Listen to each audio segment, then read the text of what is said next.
ये कहानी है एक ऐसे आर्किटेक्ट की जिसके घर में एक दिन दो खूबसूरत लड़कियां मदद के बहाने घुस जाती हैं और फिर उसे उकसाकर उसके साथ इंटीमेट होते हैं, जिसके बाद उसे ब्लैकमेल करके उसके लाइफ में क्रिएट करते हैं कुछ ऐसे एम्बैरेसिंग प्रॉब्लम्स जो हम देखने वाले हैं आज की इस पूरी कहानी में। और ये कहानी शुरू होती है इवन नाम के एक आदमी से जो पेशे से एक आर्किटेक्ट है और वो अपनी वाइफ कैरन और दो बच्चों के साथ हंसी खुशी रहता था। उसकी वाइफ कैरन भी एक आर्ट गैलरी में काम करती थी। इवन और कैरन ने बच्चों के साथ बीच ट्रिप पर जाने का एक प्लान बनाया हुआ था, मगर इवन को कुछ जरूरी काम आने पर वो उनके साथ नहीं जा पाता। इसलिए कैरन दोनों बच्चों को लेकर बीच ट्रिप पर एक हफ्ते के लिए निकल जाती है और इवन अपने डॉग के साथ घर पर ही रह जाता है। अब उसी रात जब इवन अपने घर में काम कर रहा था तो उस समय बाहर बहुत तेज बारिश हो रही थी। तभी उसके घर की डोरबेल बजती है। उसके बाद इवन जब दरवाजा खोलने जाता है तो वहाँ पर दो लड़कियां खड़ी थी, जिनमें से एक का नाम बेल और दूसरी का नाम जेनेसिस होता है। वो दोनों बारिश में पूरी तरह से भीगी हुई थी, जिसके बाद दोनों इवन से कहती है कि हम पार्टी में जाने के लिए एक एड्रेस ढूंढ रहे थे, मगर तेज बारिश के कारण रास्ता भटक गए और भीगने की वजह से हमारे फोन भी खराब हो गए। तो इवन उनकी मदद के लिए उन्हें अपने घर में आने देता है और उन्हें कुछ टॉवल्स और एक आईपैड देता है ताकि वो उस एड्रेस को ढूंढ सके।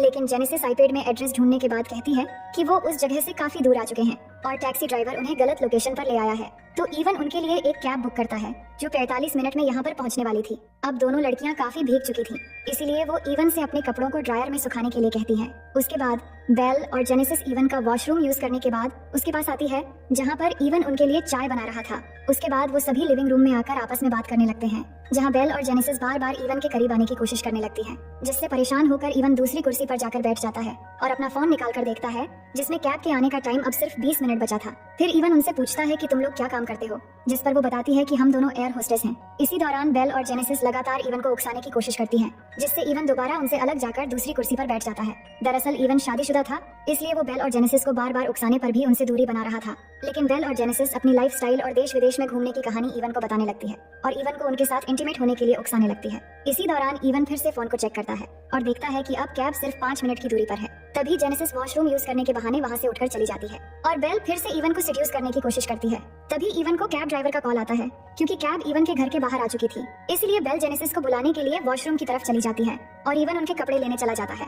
लेकिन बेल और जेनेसिस काफी देर तक वॉशरूम से न आने पर वो उनके कपड़े लेकर बाथरूम की तरफ जाता है और डोर नॉक करता है, मगर वो दोनों बाहर नहीं आ रही थी। तो इवन अपनी आंखों पर हाथ रखता है और अंदर चला जाता है। अब इवन के अंदर पहुंचने पर हम देखते हैं कि बेल और जेनेसिस पूरी तरह से बिना कपड़ों की थी और इवन के अंदर आते ही वो उसको अपनी तरफ आकर्षित करने के लिए उसके साथ जबरदस्ती करने लगती है, मगर इस बार इवन अपना कंट्रोल खो देता है और बाथरूम में उनके साथ इंटीमेट होने लगता है और फिर बेडरूम में भी इंटीमेट होता है। और इस तरह से पूरी रात बीत जाती है और सुबह हो जाती है, जिसके बाद जब इवन उठता है तो उसे बेल और जेनेसिस कहीं दिखाई नहीं देती, जिससे इवन को लगता है कि वो दोनों शायद चली गई। लेकिन तभी उसे किचन से उन दोनों के हंसने की आवाज आती है, तो इवन वहाँ जाकर देखता है कि उन्होंने उसके किचन का बहुत बुरा हाल कर दिया है। ये सब देखकर इवन उनसे उनके घर छोड़ने की बात कहता है। तभी इवन की वाइफ की वीडियो कॉल आती है तो वो फोन पर बात करने के लिए बाहर चला जाता है और बात करने के बाद वो अंदर आकर दोनों को अपने कपड़े पहनकर उन्हें घर से निकल जाने के लिए बोलता है, मगर बेल और जेनेसिस उसके घर से जाने के बजाय उसके वाइफ की आर्ट को खराब करने लगती है, जिससे परेशान होकर इवन उन दोनों को पुलिस बुलाकर जेल भिजवाने की धमकी देता है। मगर बेल इवन से कहती है कि हम दोनों अंडर एज है और तुम हमारे साथ इंटीमेट हो चुके हो, इसलिए पुलिस तुम्हें रेप केस में अरेस्ट कर लेगी। तभी दरवाजे पर इवन की वाइफ की एक फ्रेंड आई होती है, तो इवन उन दोनों से बाहर न आने की बात कहकर दरवाजा खोलने जाता है। तभी इवन की बात करते समय जेनेसिस वहाँ आकर उससे चिपकने लगती है, जिस कारण उसकी वाइफ की फ्रेंड इवन को बहुत भला बुरा कहकर वहाँ से चली जाती है। इसके बाद इवन अंदर जाकर दोनों लड़कियों को बहुत डांटता है और इस बार सच में पुलिस को फोन लगा देता है, जिससे बेल और जेनेसिस डरकर उसके घर से जाने के लिए मान जाती है और फिर जैसे तैसे इवन उन्हें अपनी गाड़ी में बिठाकर एक घर के बाहर छोड़कर चला आता है और वापस आकर वो पूरे घर की सफाई में लग जाता है, क्योंकि बेल और जेनेसिस ने उसके पूरे घर को गंदा कर दिया था। अब उसके बाद रात को जब इवन अपने काम में लग जाता है तभी अचानक उसे ग्लास टूटने की आवाज सुनाई देती है, जिसे देखने के लिए जब वो जाता है तो वहाँ उसे अपनी फैमिली फोटो नीचे गिरी हुई दिखाई देता है और जैसे ही वो उस फोटो को उठाने के लिए नीचे झुकता है तभी जेनेसिस उसको पीछे से हमला कर देती है, जिससे इवन बेहोश हो जाता है। जिसके बाद जब इवन को होश आता है तो वो खुद को एक बिस्तर पर रस्सी से बंधा हुआ पाता है और जेनेसिस को चिल्लाकर अपने आप को खोलने के लिए कहता है। तभी बेल वहाँ पर इवन की बेटी की स्कूल ड्रेस पहनकर सामने आती है, जिसके बाद दोनों पास आकर इवन के कपड़े उतारने लगती हैं। लेकिन तभी इवन की वाइफ की वीडियो कॉल आ जाती है तो जेनेसिस इवन को बेल के साथ इंटीमेट होने के लिए कहती है। लेकिन इवन के ऐसा ना करने पर जेनेसिस कहती हैं कि मैं तुम्हारी वाइफ को वीडियो कॉल पर बता दूंगी कि तुम हमारे साथ मजे कर रहे हो। तो इवन बेल के साथ इंटीमेट होने के लिए तैयार हो जाता है और फिर बेल इवन के ऊपर आकर इंटीमेट होने लगती है और इंटीमेट होते हुए बेशर्मों की तरह आवाज निकालने लगती है और जेनेसिस ये सब रिकॉर्डिंग कर रही होती है। उसी दौरान जेनेसिस कुछ खाने के लिए किचन की तरफ चली जाती है और इवन बेल के साथ इंटीमेट होते हुए पूरी ताकत लगाकर रस्सी को खोल लेता है और बेल को धक्का देकर बेड से नीचे गिरा देता है, जिसके बाद वो जेनेसिस की तरफ बढ़ता है और उसे मारने की कोशिश करता है। लेकिन तभी जेनेसिस इवन पर फिर से हमला कर देती है, जिससे इवन बेहोश हो जाता है।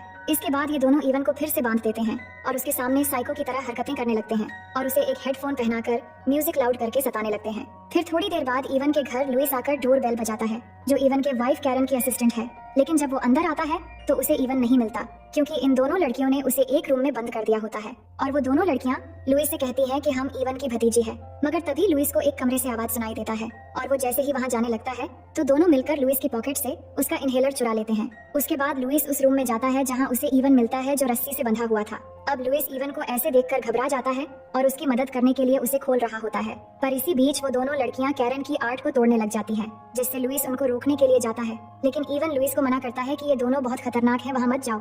लेकिन लुइस फिर भी उन्हें रोकने के लिए वहां चला जाता है और उन दोनों को रोकने की कोशिश करता है, पर वो नहीं मानती और कैरन के आर्ट को तोड़ती रहती है। और इसी बीच लुइस को सांस लेने में तकलीफ होने लगती है, क्योंकि लुइस को अस्थमा होता है। और जैसे ही वो अपनी जेब में हाथ डाल के अपना इनहेलर निकालने की कोशिश करता है तो उसका इनहेलर पॉकेट में नहीं मिलता, क्योंकि उसका इनहेलर उन दोनों ने पहले ही निकाल लिया था। अब वो दोनों लड़कियां लुइस का इनहेलर एक दूसरे को कैच करने लगती हैं और लुइस उन दोनों से इनहेलर लेने की कोशिश कर रहा होता है। और इसी बीच लुइस का पैर फिसलकर उसका सर एक पत्थर से टकरा जाता है, जिससे वहीं पर ही उसकी मौत हो जाती है। और ये देख के दोनों लड़कियां हंसने लग जाती हैं। अब ये सब देखकर इवन को ये समझ आ जाता है कि ये दोनों लड़कियां पूरी तरह से साइको है। जिसके बाद ये दोनों लुइस की लाश को पेपर से ढककर उसके ऊपर पेंट करके एक मूर्ति की तरह बनाकर उसके लाश को ठिकाने लगा देते हैं। और इवन के फोन से लुइस के फोन पर ऐसा मैसेज करते हैं ताकि बाद में लोगों को लगे कि लुइस और कैरन की अफेयर चल रहा था, और इसका बदला लेने के लिए इवन ने ही लुइस को मार डाला।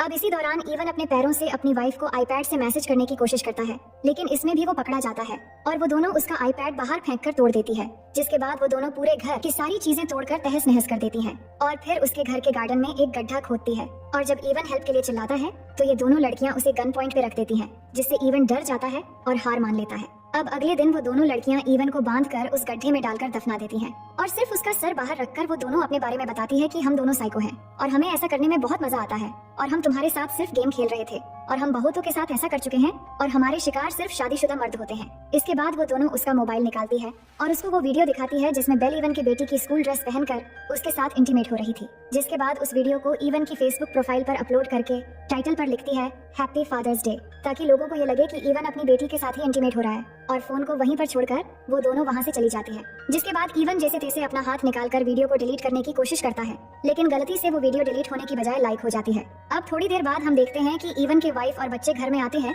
तो उन्हें पूरे घर का सामान बिखरा हुआ दिखता है, पर कैरन को कुछ समझ नहीं आता और उसे लगता है कि उनके जाने के बाद इवन ने अपने दोस्तों के साथ बहुत मजे किए हैं। और इसी के साथ ये मूवी यहीं पर खत्म